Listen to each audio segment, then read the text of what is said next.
शहर की ताज़ा तरीन व खास खबरों के लिए अमरावती मंडल न्यूज़ चैनल को सब्सक्राइब करें तथा बेल आइकन को जरूर दबाएं।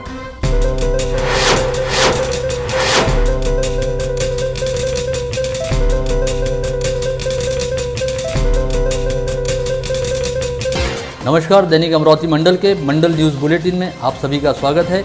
आइए पेश करते हैं आज की कुछ खास खबरें। कल मंगलवार 18 अगस्त को किसानों का सबसे पसंदीदा और महत्वपूर्ण पर्व रहने वाले पोले का त्यौहार मनाया जाएगा। प्रतिवर्ष पोले के पर्व पर बड़ी धूमधाम से गांव-गांव में पोले का मेला सजता है और बैलों की शोभा यात्रा व जुलूस का आयोजन होता है। लेकिन इस बार कोरोना संक्रमण को देखते हुए सभी किसानों द्वारा अपने अपने घरों में ही बैलों का पूजन कर पोले का पर्व मनाया जाएगा। जिले में पोला पर्व से एक दिन पहले सोमवार 17 अगस्त को सभी किसानों द्वारा सुख दुख के अपने सच्चे साथी बैलों को पोला पर्व पर अपने घर में भोजन हेतु पधारने का ससम्मान आमंत्रण यानी आवतन दिया गया। साथ ही पूरे साल भर खेती किसानी के कामों का अपने कांधों पर बोझ ढोने वाले बैलों के कंधे की घी व हल्दी से सिकाई की गई। वहीं मंगलवार 18 अगस्त को किसानों द्वारा अपने बैलों को नहलाने धुलाने के साथ ही उनका आकर्षक साज श्रृंगार किया जाएगा और पोला पर्व के उपलक्ष्य में उनका पूजन करते हुए उन्हें घी और पूरनपोली का भोजन कराया जाएगा। लेकिन इस बार कोरोना संक्रमण का खतरा जारी रहने के चलते पोला पर्व पर कोई सार्वजनिक आयोजन नहीं होगा और सभी किसान अपने अपने घरों में ही अपने बैलों का पूजन करते हुए पोले का पर्व मनाएंगे।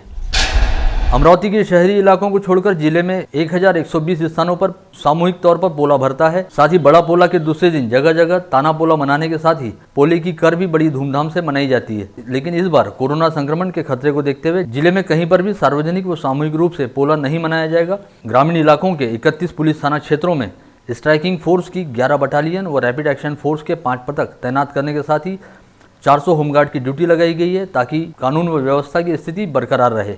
वहीं अमरावती शहर में भी नेहरू मैदान, दशहरा मैदान व रूरल ग्राउंड पर बड़े पोले की यात्रा भरा करती थी और पोले के दूसरे दिन छोटे पोले के लिए वडाली गार्डन, भाजी बाजार ग्राउंड और बडनेरा स्थित चौड़ी बाजार मैदान में ताना पोलो का आयोजन किया जाता था।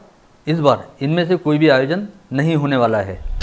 बारिश के जारी मौसम में 1 जून से 14 अगस्त तक अमरावती संभाग में वर्षा जनित अलग अलग हादसों में अब तक 41 लोगों की मौत हो चुकी है, जिसमें से 30 लोगों की बाढ़ के पानी में बह जाने अथवा नदी तालाब में डूब जाने की वजह से मौत हुई। वहीं 10 लोग आसमानी गाज की चपेट में आने से मारे गए। इसके अलावा एक अन्य व्यक्ति की दीवार ढह जाने की वजह से मलबे में दबकर मौत हो गई। मरने वालों में अमरावती जिले के 13, यवतमाल के 15, अकोला के 6, बुल्ढाना के 5 तथा वाशिम के 2 लोगों का समावेश रहा। वहीं विभिन्न घटनाओं में 22 लोग घायल हुए हैं। इसके साथ ही जारी मौसम में लगातार हो रही बारिश से संभाग के 165 गाँव और 3720 परिवार प्रभावित हुए हैं और 207 घर पूरी तरह ढह जाने के साथ ही 736 कच्चे व पक्के मकानों का अंशतः नुकसान हुआ है।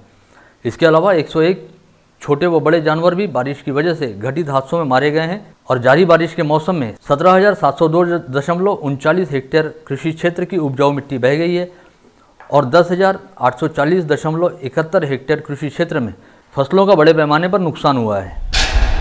इस समय अमरावती जिले सहित समूचे संभाग में चहुं ओर झमाझम बारिश हो रही है, जिसके चलते संभाग के कुल 511 छोटे बड़े व मध्यम प्रकल्पों में जल संग्रहण की स्थिति बेहतरीन हो चली है और पानी से लबालब भरे सभी बांध छलकने को बेताब हैं।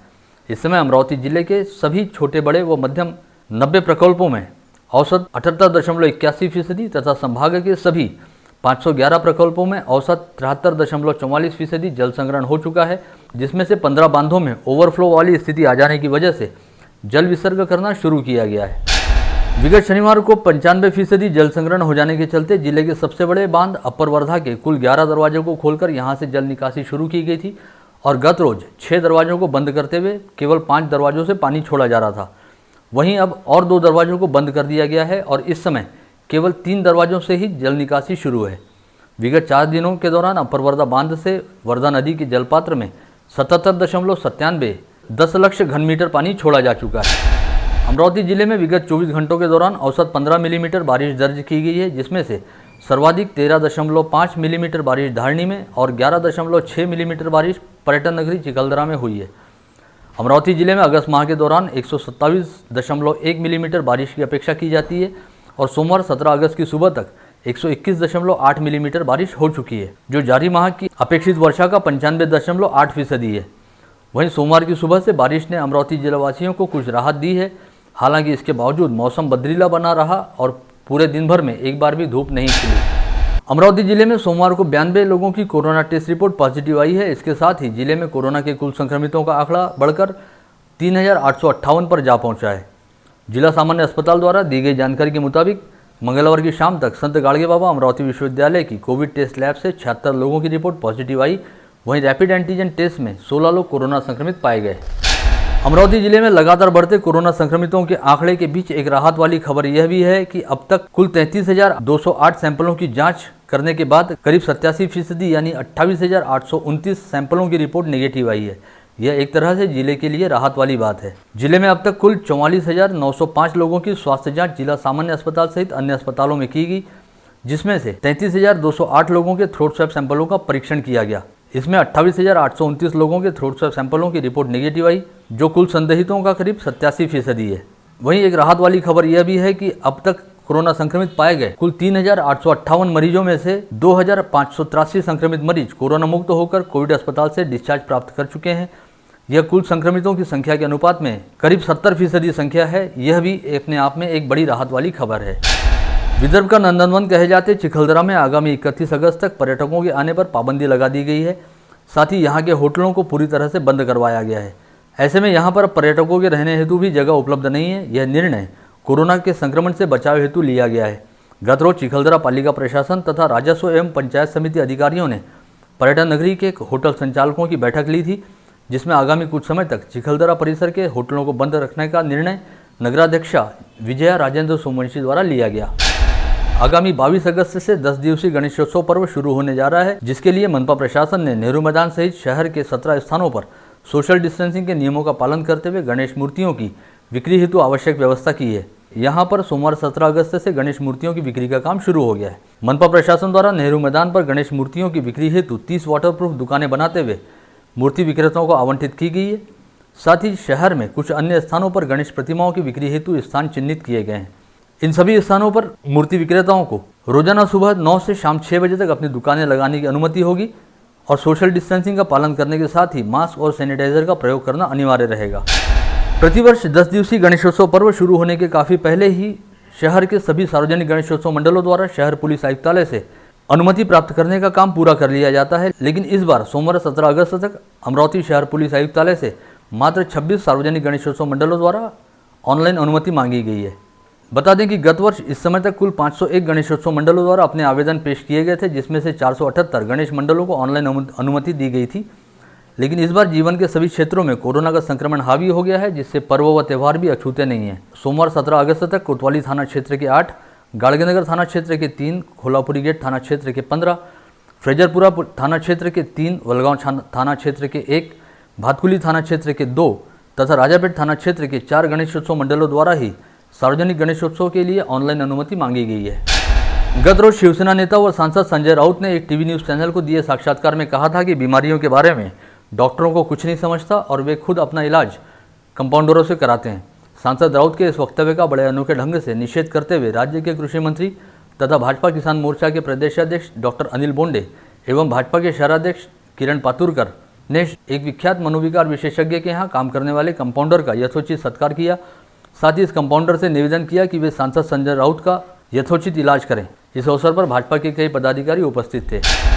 लॉकडाउन काल के दौरान लोगों के सामने काफ़ी तरह की आर्थिक परेशानियां उत्पन्न हुई हैं। ऐसे में लॉकडाउन काल में 3 माह का बिजली बिल पूरी तरह से माफ़ किया जाए, इस आशय की मांग को लेकर वंचित बहुजन आघाड़ी के कार्यकर्ताओं ने स्थानीय इरविन चौक स्थित डॉक्टर बाबा साहब आम्बेडकर के पुतले पर माल्यार्पण कर जिलाधीश कार्यालय तक एक विशाल मोर्चा निकाला और जिलाधीश को ज्ञापन सौंपा। इस समय वंचित बहुजन आघाड़ी के पदाधिकारी व कार्यकर्ता बड़ी संख्या में उपस्थित थे। अमरावती जिला मोटर मालक संगठन तथा माल वाहतूक एसोसिएशन द्वारा यहाँ बुलाई गई पत्रकार परिषद में कहा गया है कि वाहन भरने, खाली करने, बिल्टी बनाने तथा किराए के चेक बनाने के रुपए अब वाहन वाले नहीं देंगे। साथ ही जबरन वसूली यानी वराई पर भी रोक लगाई जाए। इसे लेकर सरकार की ओर से एक आदेश जारी किया गया है, लेकिन इस आदेश की अवहेलना की जा रही है। कोरोना संक्रमित होने के बाद तथा तबियत बिगड़ जाने की वजह से मुंबई में भर्ती कराए गए जिले की सांसद नवनीत राणा तथा बडनेरा निर्वाचन क्षेत्र के विधायक रवि राणा को मुंबई की लीलावती अस्पताल से डिस्चार्ज दे दिया गया है। विधायक रवि राणा को शनिवार की रात तथा सांसद नवनीत राणा को रविवार की रात अस्पताल से डिस्चार्ज मिला। साथ ही उन्हें आगामी 20 दिनों तक होम आइसोलेशन में सबसे अलग रहने को कहा गया है। ऐसे में अब राणा दंपति आगामी 20 दिनों तक मुंबई स्थित अपने निवास स्थान पर ही रहेंगे। जनसेवा, लोकांची सेवा, गोरगरिबांची सेवा करून मला नेहमी सगळ्यांचा आशीर्वाद मिळाला. नक्की मी, माझं कुटुंब आणि सगळे लोक बरे होतील असा मला विश्वास होता आणि त्या विश्वासाने ओकाडमधून मी लीलावतीमध्ये ॲडमिट झालो. अचानक कोरोनामुळं नवनीत राणांना श्वासाचा त्रास झाला. ते अमरावतीवरून ओकाडमध्ये ॲडमिट केलं. ओकाडमध्ये त्यांना 3-4 दिवस त्यांचा इलाज चालला. तिथे थोडंसं गंभीर परिस्थिती झाल्यामुळं त्यांना बाय रोड ॲम्ब्युलन्सने मुंबईला आणलं लीलावतीमध्ये आणि तिथेसुद्धा 4-5 दिवस आज तिथेसुद्धा त्यांचा इलाज ICUमधून बाहेर काढून त्यांचा इलाज चांगला करण्यात आला. आणि आज त्यांनासुद्धा डिस्चार्ज झालेला आहे, मलासुद्धा डिस्चार्ज झालेला आहे.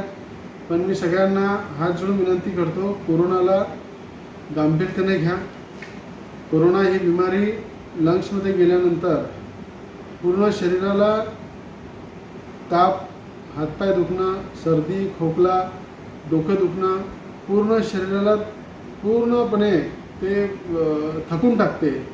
अशी बीमारी ही कोरोना है। समीपस्थ बडनेरा से होकर गुजरने वाले राष्ट्रीय महामार्ग के अकोला व यवतमाल की ओर जाने वाले वाई पॉइंट के निकट स्थित नाले में शनिवार की दोपहर 4 बजे के आसपास सैकड़ों इंजेक्शन पाए गए। प्रयोग में लाए जा चुके इन इंजेक्शनों में भरा हुआ द्रव्य पदार्थ नाले के पानी में मिलने से भूगर्भ में रिस रहा है, जिसकी वजह से नाले के किनारे बसी बस्तियों में इन्फेक्शन फैलने की संभावना है। ऐसे में जहां एक और जबरदस्त सनसनी व्याप्त है, वहीं दूसरी ओर परिसरवासियों द्वारा मनपा प्रशासन से इस मामले में आवश्यक कार्रवाई किए जाने की मांग की गई है। स्थानीय नागपुरी गेट पुलिस थाना क्षेत्र के ट्रांसपोर्ट नगर में पुरानी बंजिश को लेकर ताजनगर निवासी फैजल खान नईम खान नामक युवक पर गुलिस्तान नगर निवासी सादिक खान शेर खान ने चाकू से लैस होकर कातिलाना हमला किया। पुलिस ने घायल फैजल खान को जिला सामान्य अस्पताल में भर्ती कराने के बाद आरोपी सादिक खान को गिरफ्तार किया है। अमरावती पुलिस आयुक्तालय अंतर्गत कार्यरत 10 पुलिस थानों में MPDA अधिनियम के तहत पेशेवर अपराधियों व झोपड़पट्टी दादाओं के खिलाफ कार्रवाई करने की तैयारी शुरू की गई है, जिसके तहत 4 पुलिस थानों में 8 आरोपियों के खिलाफ MPDA का प्रस्ताव तैयार करना शुरू किया गया है। वहीं 4 अन्य पुलिस थानों द्वारा ऐसे अपराधियों का रिकॉर्ड खंगाला जा रहा है। आने वाले समय में कई पर्व व त्यौहार पड़ रहे हैं। ऐसे में अमरावती शहर में कानून व व्यवस्था की स्थिति बनाए रखने के लिए शहर पुलिस प्रशासन द्वारा आवश्यक कदम उठाए जा रहे हैं। इसके तहत शहर पुलिस द्वारा 100 से अधिक अपराधियों की सूची तड़ीपारी के लिए तैयार की गई है और इनमें से कई अपराधियों को तड़ीपार भी किया जा चुका है। वहीं अब पुलिस महकमे द्वारा कई अपराधियों के खिलाफ MPDA का प्रस्ताव तैयार करना शुरू किया गया है, जिसमें से अब तक गाड़गेनगर पुलिस थाने में 5 तथा खोलापुरी गेट, वलगांव, राजापेट थाना पुलिस ने एक ऐसे कुल 8 आरोपियों के खिलाफ MPDA का प्रस्ताव तैयार करना शुरू किया गया है। इसके साथ ही नागपुरी गेट, फ्रेजरपुरा, बडनेरा तथा कोतवाली पुलिस थाने में भी ऐसे आरोपियों का रिकॉर्ड खंगाला जा रहा है। इसी के साथ आज का बुलेटिन यहीं समाप्त होता है। कल दोबारा आप सभी से मुलाकात होगी ऐसे ही कुछ खास खबरों को लेकर। तब तक के लिए नमस्कार।